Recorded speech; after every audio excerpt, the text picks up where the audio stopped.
ایمان کامل ایک حق شناس نوجوان یاد خدا میں ایسا بے خود ہوا کہ گھر بار چھوڑ کر صحرا کی طرف نکل گیا۔ بیٹے کی جدائی میں اس کے باپ کا بہت برا حال ہو گیا۔ اس نے کھانا پینا چھوڑ دیا اور ہر وقت روتا دھوتا رہتا۔ باپ کی یہ حالت دیکھ کر ایک شخص نے اس کے بیٹے سے ملا اور اس سے کہا کہ تیرا باپ تیری جدائی کے صدمے سے بے حال ہے، تجھے چاہیے کہ اپنے گھر لوٹ جا تاکہ اس کے بھی دل کو قرار آ جائے۔ بیٹے نے جواب دیا، جب سے مجھے خدا نے اپنا بنا لیا ہے مجھے اوروں کا ہوش نہیں رہا۔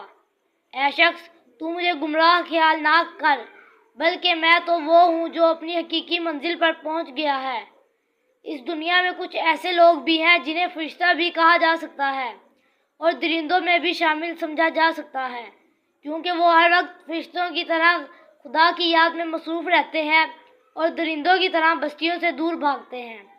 یہ لوگ بظاہر کمزور نظر آتے ہیں لیکن حقیقت میں کمزور نہیں ہوتے۔